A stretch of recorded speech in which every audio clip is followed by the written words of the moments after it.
James Reynolds stepped into the Westbrook Financial branch at exactly 9 a.m. The glass doors parted smoothly, allowing the crisp morning air to follow him inside. Sunlight streamed through the floor-to-ceiling windows, casting sharp golden reflections on the polished tile floors. The bank was alive with the quiet hum of business. Employees in tailored suits moved briskly behind the counters. Clients stood in neat rows waiting for their transactions, and the soft chime of the service bell rang at regular intervals. It was a well-oiled machine, just the way James had envisioned when he built this institution from the ground up. Yet today he wasn't here as the CEO. No meetings, no press conferences, no high-profile deals, just a routine withdrawal. $15,000 from his personal account. Something any customer should be able to do without complication. He wasn't dressed in a custom suit or wearing a designer watch.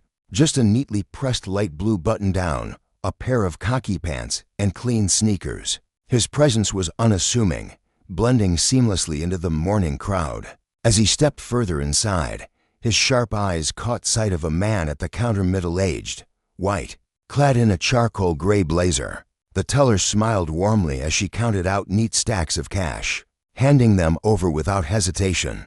James caught a glimpse of the amount on the transaction slip as the man turned. $20,000. The customer pocketed the money, nodded in appreciation, and strolled toward the exit untouched by scrutiny, unquestioned, unbothered. James exhaled slowly, his jaw tightening for a split second before he unclenched it. He had seen this before, felt it before, but today more than ever, he was determined to ensure that his own establishment was not fostering that same brand of silent prejudice. Keeping his expression neutral, he moved toward the teller counters. The line was short, and within moments, he found himself standing in front of a blonde woman in a stiffly pressed navy blazer. Her nameplate read Sarah Wilson. Unlike the previous transaction he had just witnessed, Sarah did not offer a smile. She barely glanced at him before reaching beneath the counter and sliding a clipboard in his direction. "Fill this out," she said flatly, her tone mechanical, detached. No greeting, no pleasantries. James studied her face for a moment before lowering his gaze to the form standard withdrawal slip. He had no issue filling it out.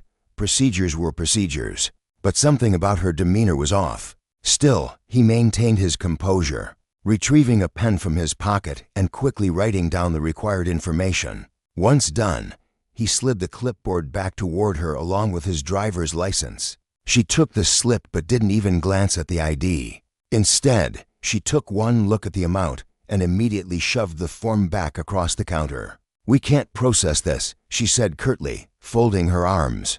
James frowned, his fingers brushing against the rejected form. "Excuse me." Sarah didn't blink.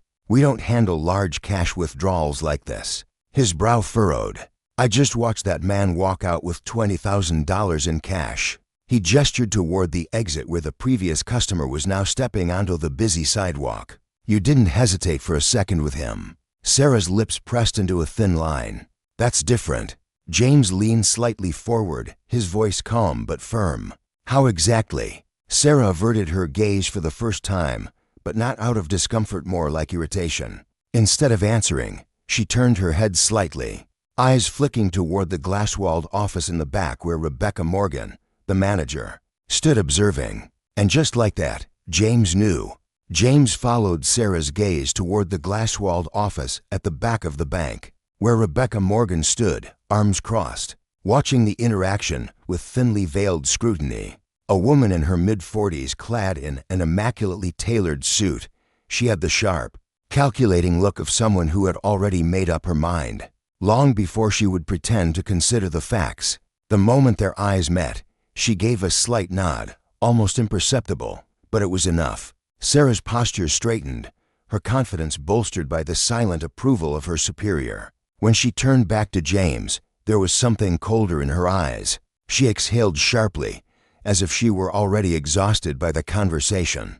"I told you," she said, tapping the slip of paper still resting between them. "We can't process this transaction." James inhaled slowly, measured, keeping his patience in check. "And I'm asking you why." Sarah didn't answer immediately. Instead, she tapped her manicured nails against the counter in a slow, deliberate rhythm. as if stalling. Finally, she sighed, tilting her head. "It's just unusual," she said, her voice carrying that artificial sweetness people used when pretending to be reasonable.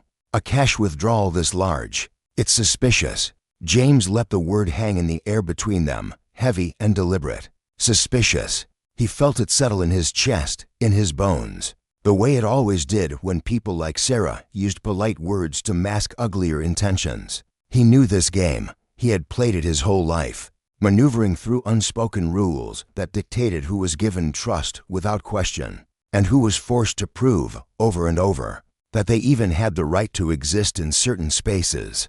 "You didn't seem suspicious when he did the exact same thing," James said, his voice even, controlled. He didn't need to point. They both knew who he meant. "So tell me, Sarah, what's the difference?" A flicker of something flashed in her eyes, a split-second hesitation before she recovered, shaking her head. "Sir, I don't make the rules." James let out a soft, humorless chuckle. "You don't make the rules," he echoed, "but you sure as hell know how to apply them selectively." Sarah bristled, her lips pressing into a tight, thin line. "I need to get my manager," she said abruptly, her tone clipped. She didn't wait for a response before she turned sharply on her heel and disappeared into the back office. James didn't move.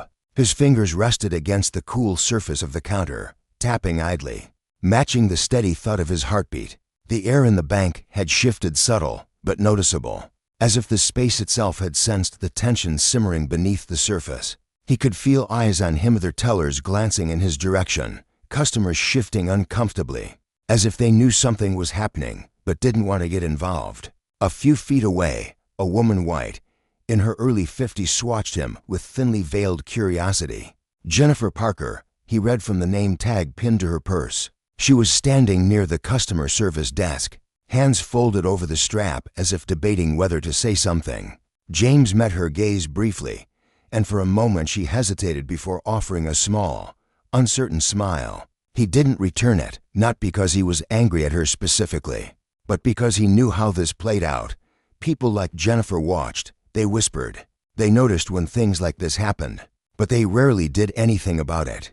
The door to the back office swung open. Rebecca Morgan stepped out, her heels clicking sharply against the tile, her expression unreadable. Sarah followed closely behind, her chin slightly lifted, the subtle smirk of someone who knew they had backup. Rebecca stopped in front of the counter, smoothing down the front of her blazer as she studied James. "Good morning, sir," she said, her voice polished and professional, the kind of tone reserved for handling complaints from difficult customers. "I understand you're trying to make a large withdrawal today." James met her gaze evenly. "I am." Her smile was polite but didn't reach her eyes. "Unfortunately, we have certain security protocols in place for transactions of this size." James tilted his head slightly. "Security protocols?" "Yes," she said smoothly. "For the safety of our customers and our staff, we have to be extra cautious with high-value withdrawals." James folded his arms across his chest, his stance shifting slightly. "So what exactly does that mean for me?" Rebecca offered a sympathetic expression, the kind that was meant to look apologetic, but was really just condescending. "It means we need to verify some additional information before proceeding." James exhaled through his nose. "You mean my information? Because clearly you didn't need to verify anything when that man withdrew more than I did." Rebecca's smile didn't falter, but there was something in the way her jaw tensed that told him she wasn't used to being challenged. "I can't speak to other customers' transactions," she said, her tone growing sharper. "But in this case, I'll need to confirm the source of these funds and verify your last deposit amount." James felt his patience slip another inch. "You have my account number right in front of you. Look it up." Rebecca's expression hardened. "I'm going to need you to cooperate, Mr. Reynolds." James laughed, short and incredulous. "Cooperate? I'm standing here giving you everything you need to do your job, and you're still finding reasons to refuse me. That's not protocol, that's profiling." The word hit the air like a slap.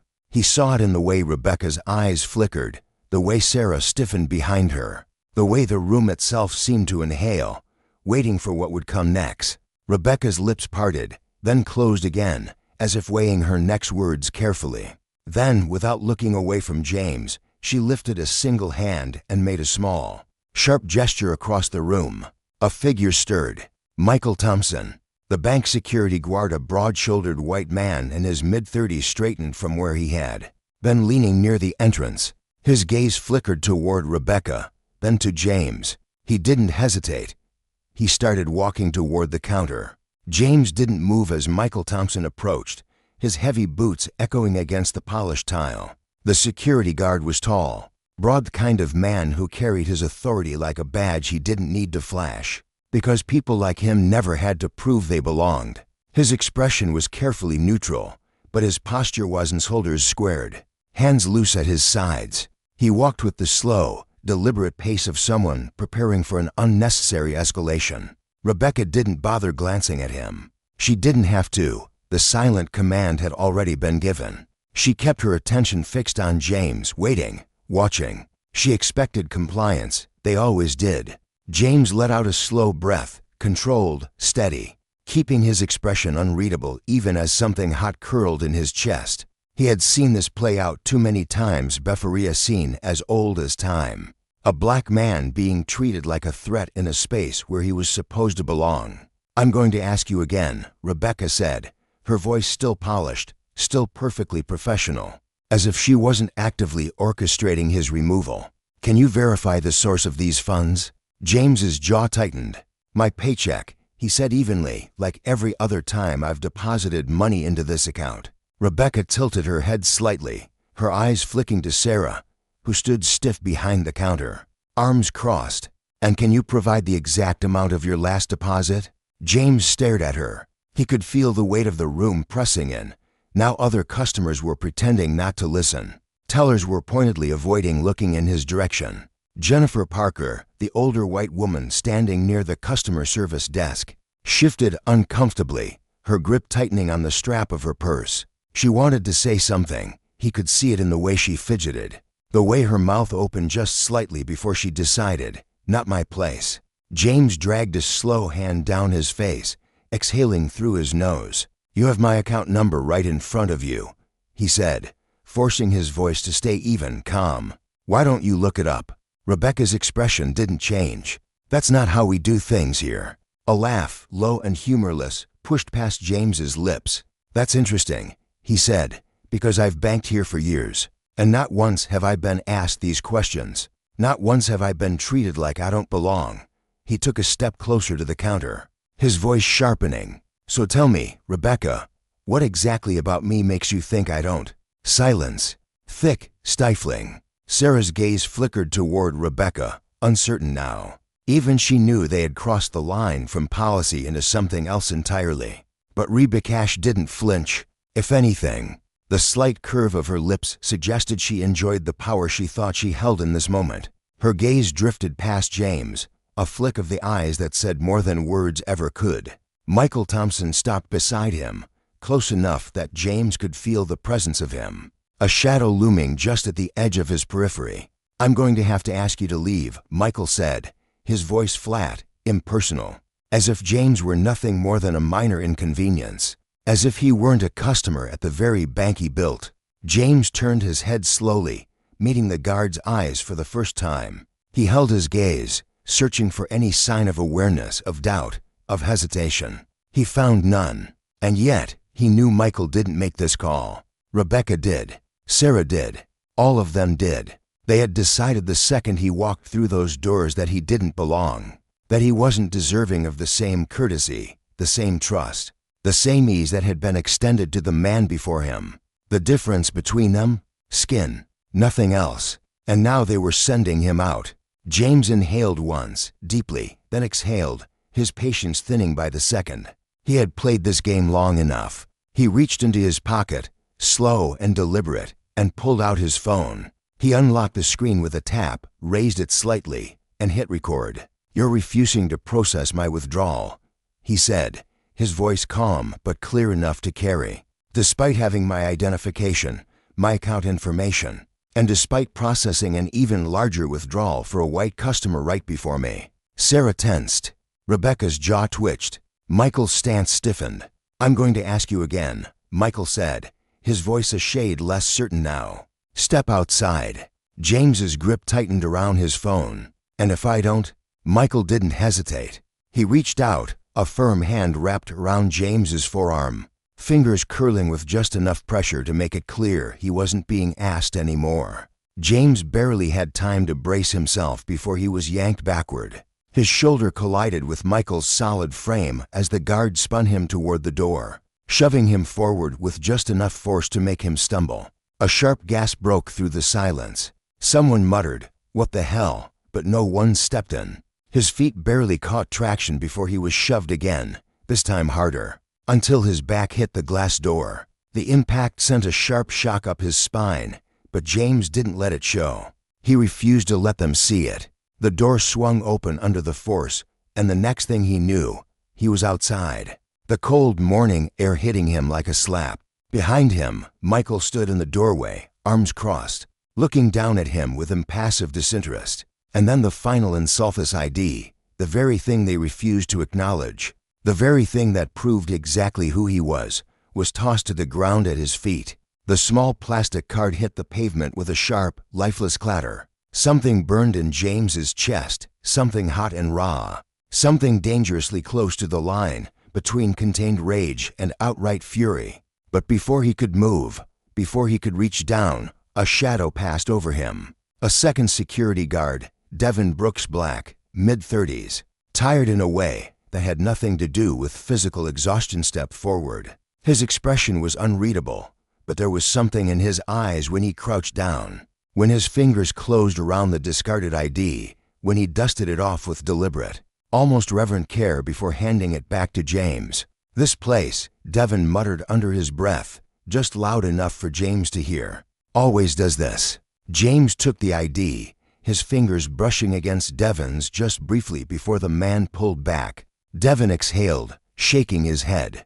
"Doesn't matter if you got a degree, if you got the credentials, if you keep your head down and do everything right," he murmured, his voice carrying the weight of too many years of quiet endurance. "They don't want us here. Not in the offices, not at the top. We're security, we're janitors, we're the numbers they need to make it look like they give a damn." He glanced back at Michael, his expression filled with something between resignation and restrained disgust.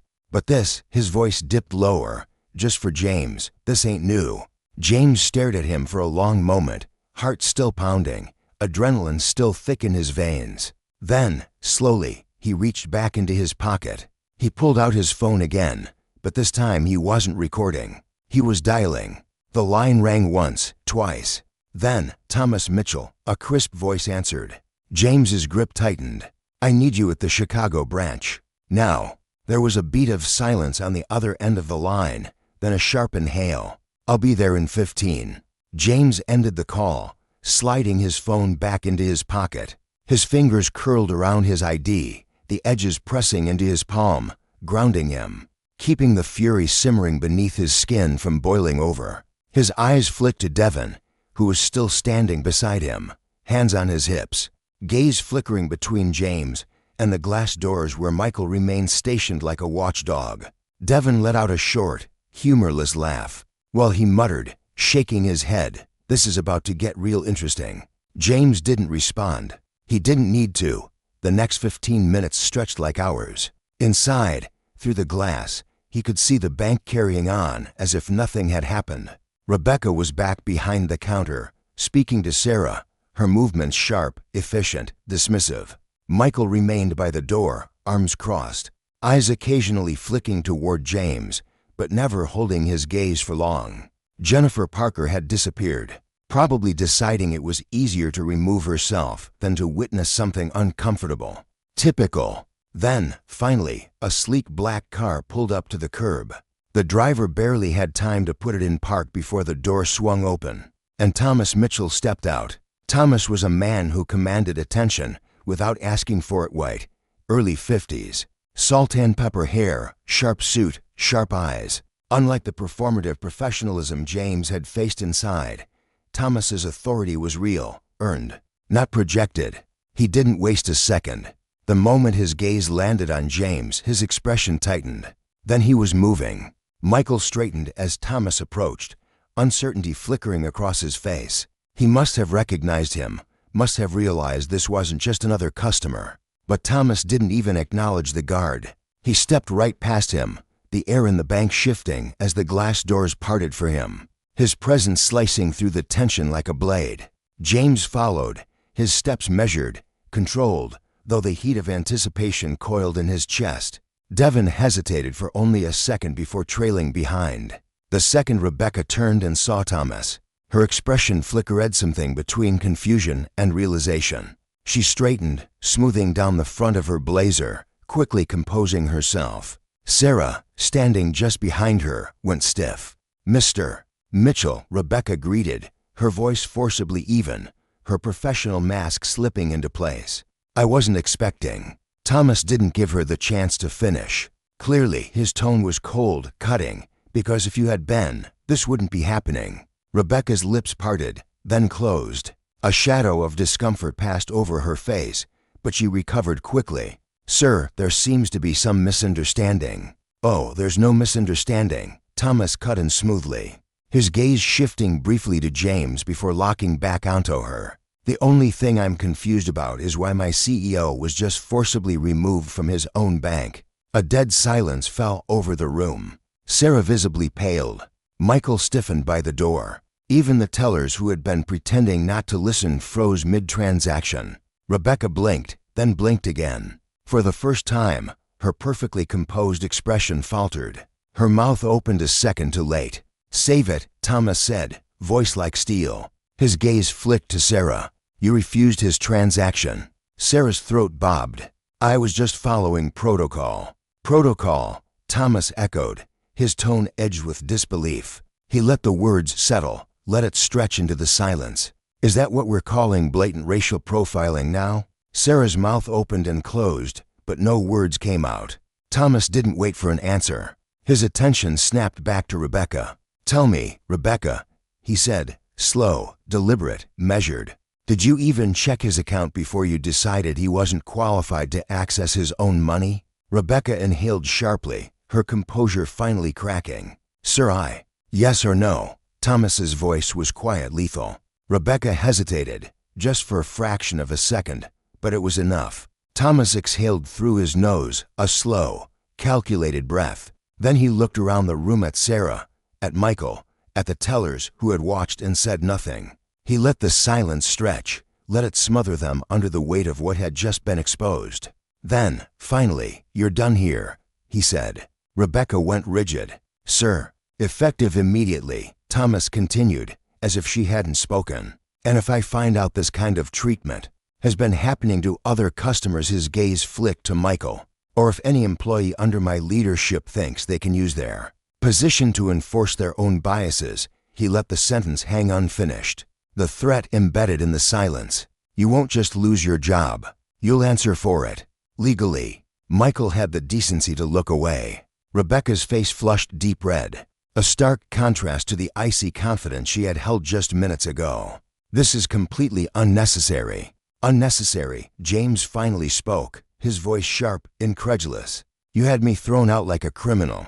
You refused to even look at my ID, refused to check your own system. You knew exactly what you were doing, Rebecca." Rebecca flinched. Thomas turned back to James then, his expression shifting, apology flickering in his eyes, though he knew words wouldn't fix what had already happened. He nodded, firm, then turned to Devon. "And you?" Thomas asked. Devon stiffened. "Sir." Thomas studied him for a moment, then nodded slightly. "You're promoted. Effective today." Devon's eyes widened, caught off guard, his stance shifting. You deserve better than working under people like this," Thomas said simply, then turned back to James. "James," he said, the familiarity in his voice standing in stark contrast to the cold authority he had used with Rebecca. "You want this branch cleaned out?" James didn't hesitate. "Completely." Thomas nodded once. Then, as if the decision had already been made, he turned back to the stunned employees. "Everyone involved in this incident is to be reported for bias training. Mandatory." His gaze lingered on Michael. "That includes security." The weight of his words settled over the room like a final nail in the coffin. Rebecca opened her mouth again, but no words came out. James exhaled, slow, steady. Then, without another glance at her, he stepped forward, reclaiming his place at the counter. Sarah stepped aside immediately. Thomas gestured toward the computer. Process his withdrawal. This time, no one dared argue. The crisp stacks of bills were counted out, placed neatly in front of James. His money. His. Not something to be debated, not something to be justified. Just his. As he took the cash, his gaze flicked to Devon. The man was still standing there, looking slightly dazed, as if trying to process everything that had just unfolded. James slid one of the stacks toward him. Devon frowned. "Sir." James held his gaze. "Take the day off." Devon hesitated, then slowly reached for the cash, fingers curling around the bills. James turned, finally meeting Rebecca's gaze one last time. "You should have checked my ID," he said. Then, without another word, he turned and walked out. This time, no one stopped him.